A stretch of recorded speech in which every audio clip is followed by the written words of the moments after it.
ಯಾವಾಗಲೂ ಇರಲ್ಲ ನೀರು? ಪ್ರತಿದಿನ ಇಲ್ಲಿಂದ ನೀರು ತೊಗೊಂಡು ಹೋಗ್ತೀರಾ ನೀವು?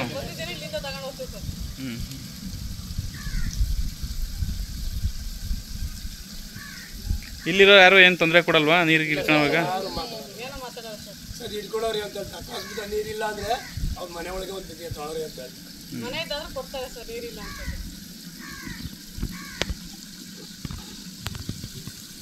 ಇದ್ದೀವಿ ಹಣ ನಿಮ್ಮಂತಿದ್ದೀರಾ ಆದ್ರೆ ಹಂಗೆ ಒತ್ಕೊ ಬರ್ತಾರ. ನಾವು ಇಂತ ಕಷ್ಟ ಪಡ್ತಾ ಇದ್ದೀವಿ, ನಮಗ್ ನೀರಿಲ್ಲ ಅಂತ ದಿನ ಹೋಗಿ ಕೇಳಿದ್ರು ಇವತ್ ಬಿಡ್ತೀವಿ ಅಲ್ಲಿ ಪಾಯಿಂಟ್ ಮಾಡವ್ರು ಅಲ್ಲಿ ಬಿಡ್ತೀವಿ ಇಲ್ಲಿ ಬಿಡ್ತೀವಿ ಅಂತಾರ. ಒಂದ್ ವರ್ಷದಿಂದ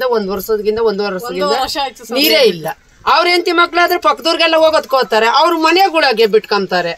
ಅವ್ರ ಊರಾಗಾದ್ರೆ ನಮ್ಮೂರಾಗಾದ್ರೆ ಹಟ್ಟಿ ಒಳಗೆ ಸೈಟ್ ಕೊಟ್ಟಿದ್ರೆ ನಾವು ಹಟ್ಟಿ ಒಳಗೆ ಕಟ್ಕೊಂತಿದ್ವಿ, ಅಲ್ಲೇ ಇರ್ತಿದ್ವಿ. ಹಟ್ಟಿ ಒಳಗೆ ಸೈಟ್ ಕೊಡಲ್ಲ ಅಂದ್ರೆ ನಮ್ ಜಮೀನಾಗ ನಾವ್ ಬಂದ್ ಕಟ್ಟಿದ್ವಿ. ಇವಾಗ ಏನ್ ಹೇಳ್ತಾರೆ, ನೀವು ಅಲ್ಲಿ ಒಂಟ್ಮನ್ಗಳು ತಕಲ್ಲ ನೀರ್ ಬಿಡಲ್ಲ ಅಂತ ಅವ್ರು ಹೇಳ್ತಾವ್ರೆ. ನಾವೇನ್ ಮಾಡ್ಬೇಕು? ಆ ಪಂಚಾಯತ್ಗೆ ಒಳಗೆ ಒಂಟ್ ಮನ್ಗಳು ತಾವೆಲ್ಲ ಮನ್ಗಳು ಕಟ್ಕೊಂಡಿದ್ದೀರಿ, ನಾವ್ ಅಲ್ಗೆಲ್ಲ ನೀರ್ ಬಿಡಕ್ ಆಗ್ತೈತಿ ಅಂತ ಕೇಳ್ತಾವ್ರೆ. ನಾವ್ ಎಲ್ಲಿಂದ ಎಲ್ಗ ಹೋಗಿ ಓದ್ಕೊ ಬರ್ಬೇಕು? ಮತ್ತೆ ನಮ್ಮನ್ನ ಯಾಕೆ ಓಟ್ ಕೇಳಕ್ ಬರ್ತಾರೆ? ಒಂಟ್ ಮನ್ಗಳು ತಕಲ್ಲ ಅಲ್ಲಿ ಇವಾಗ ನಾವೆಲ್ಲ ಓಟ್ ಹಾಕೋದಕ್ಕೆ ತಾನೇ ಅವ್ನ್ ಗೆದ್ದಿದ್ದು. ಮತ್ ನಮ್ಮನ್ಗಳು ತಕ ಯಾಕೆ ಬರ್ತಾರೆ? ಅವ್ರು ಓಟ್ ಕೇಳ್ಕೊಂಡು ಒಂಟ್ ಮನ್ಗಳು ತಕ ಹೋಗ್ಬೇಡ್ದು. ನೀರ್ ಅವ್ರು ಏನೇನೋ ಸಮಸ್ಯೆ ಬಂದ್ರೆ ನಮ್ಮನ್ ಕೇಳ್ತಾರೆ, ನಾವ್ ಅವ್ರನ್ನ ಕೇಳ್ಬೇಡ್ದು ಅಂಬೋದು ಅವ್ರಿಗೆ ಗೊತ್ತಾಗೋದ್ ಬೇಡ್ವೆ. ಅವ್ರಿಗೆ ಬರ್ತಾರೆ ನಮ್ಮನ್ಗಳು ತಕೆ.